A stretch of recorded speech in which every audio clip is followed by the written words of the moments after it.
오늘 주브나일 이디오패틱 아스라이티스에 대해서 말씀드리겠습니다. 예, 연소기 특발성 관절염이란 만 16세 이하에서 6주 이상 지속되는 원인 불명의 만성 염증성 관절염을 말합니다.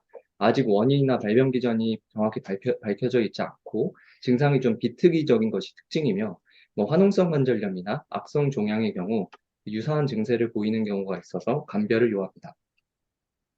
알려져 있는 병태 생리로는 자가 면역 질환으로 알려져 있고, 올리고폴리 알티큘라 타입에서는 연골에서 유래한 오토안티젠에 대한 T셀 반응으로 이해하고 있고, 시스테믹한 타입의 JIA는 파고사이트의 잘못된 액티베이션으로 멀티 시스템의 그런 컴플먼트 시스템의 면역 반응으로 이렇게 이해하고 있습니다.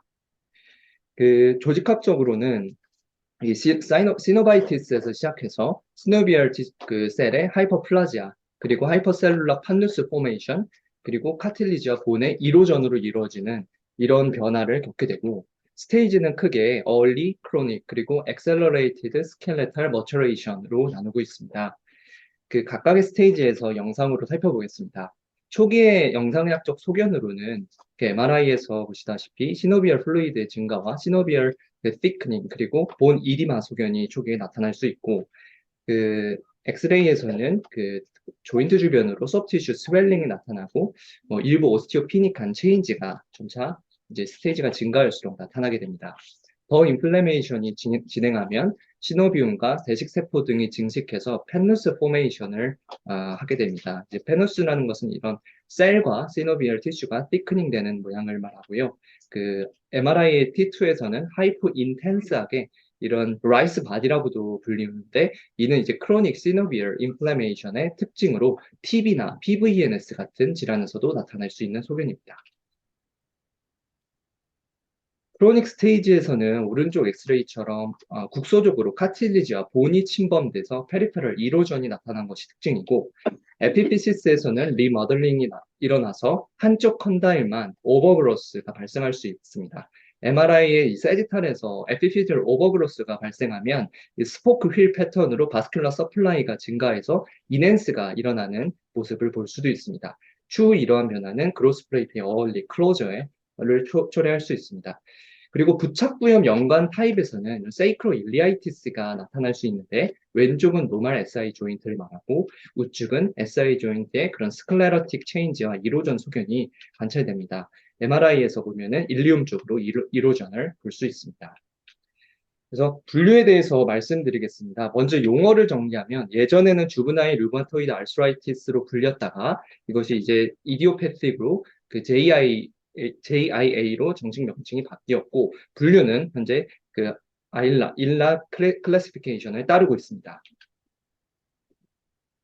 일라 클래시피케이션에서는 일단 JIA를 16세 이전 6주 이상 지속되는 관절염으로 정의를 하고 있고, 이 조건이 만족되는 상태에서 이제 이게 하나의 디지즈 엔터티가 아니고 6주 이상 관절염을 일으키는 여러 디지즈를 포괄하는 진단명으로 이제 JI를 이해해야 하겠고, 크게 6가지로 분류할 수 있습니다.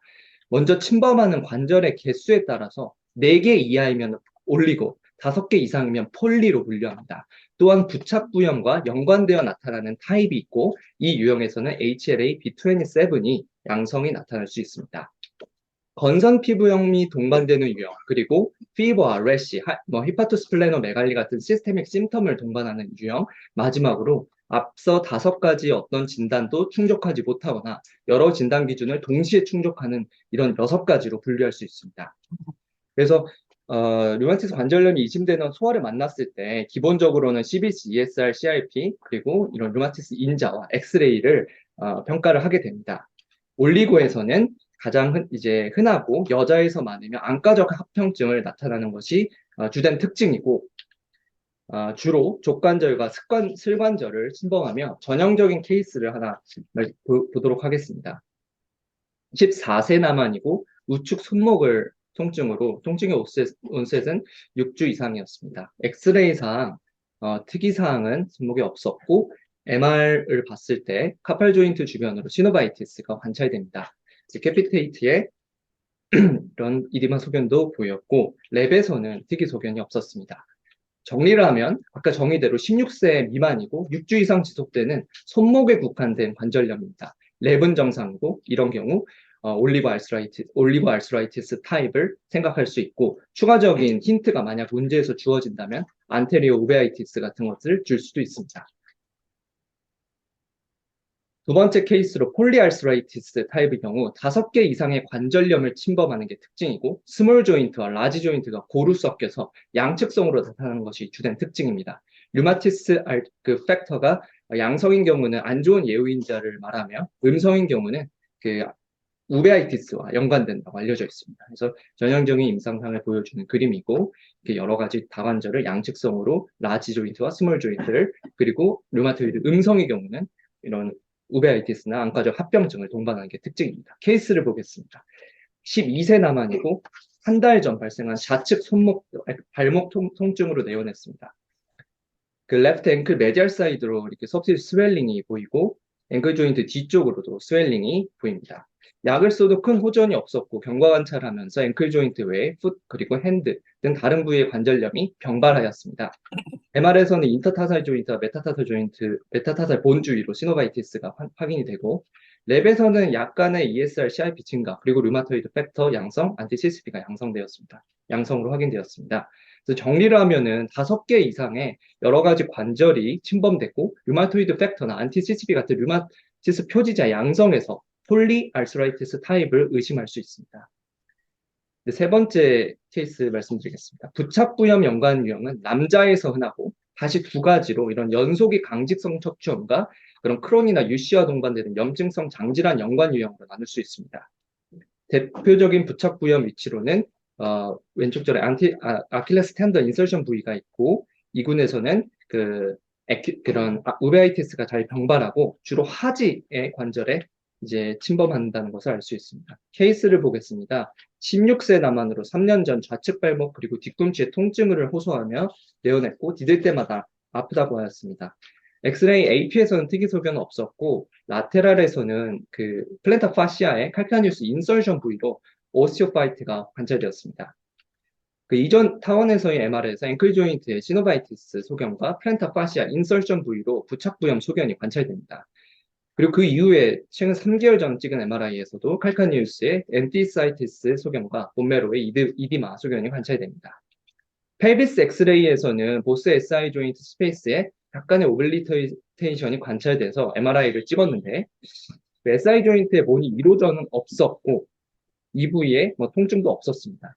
랩에서는 ESR, CRP가 약간 증가한 것 외에 특징적인 소견은 없었고 앵클 주변 티슈로 시행한 바이옵시에서 시노비얼 하이퍼플라지아와 추후에 HLA B27의 양성이 확인되었습니다.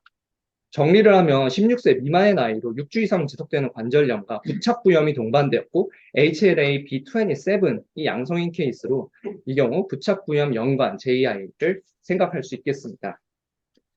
그래서 전반적인 그 매니지먼트 원칙은 적절한 소염제와 그런 스테로이드를 쓰면서 염증을 줄이고 관절의 손상을 최소화시키고 필요시 드마드나 그런 이뮤노글로빈 등의 치료제를 써가며 QA를 높이는 것입니다. 대부분 보존적 치료를 통해 경과를 확인하며 정형외과에서는 이런 환자가 왔을 때 진단을 정확히 해서 류마티스 내과로 안내하는 것이 되겠습니다. 이상으로 경청해 주셔서 감사합니다. 그래서 저는 뭐 소아정형외과, 우리는 정형외과 의사니까 사실 이렇게 관심이 많지는 않아요. 근데 이런 환자가 처음부터 자기 얼굴에다 류마티스 아스라이티스라고 쓰고 외래 들어오는 건 아니니까. 특히 이제 감별해야 될 게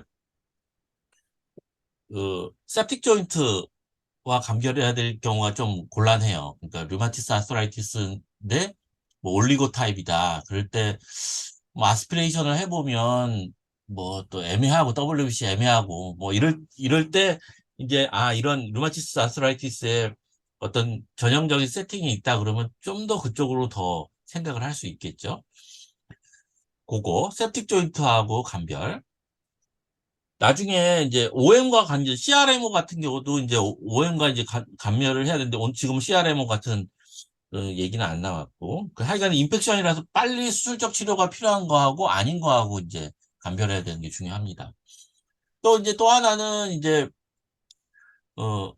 HLA-B27 계통이죠. 그러니까 엔테사이티스 붙잡부 관련 그런 염증성 그 관절염인데 가끔 이제 힙 조인트 페인으로 좀 나이 좀 많은 애들이 오는데 그 SI 조인트 오블리터레이션 생기는 애들이 있어요. 그러면 그거는 이제 어 과거에 많은 앙킬로징 스폰딜라이티스 쪽으로 이제 생각을 해가지고 하죠. 근데 힙 조인트 페인이 그렇게 뭐 이렇게 다르게 감별해야 될 게 많지가 않은데 그 정도 힙 조인트 페인이 있는데 힙 조인트로 처음 시작되는 경우도 많아요. 통증이. 그래서 그 SI 텐더니스 정도는 확인하고 그쪽으로 의심해 볼 수 있다. 그리고 어떤 검사를 해야 될지는 알아야 되니까 그 정도 알고 그다음에 리퍼를 하면 될 것 같습니다.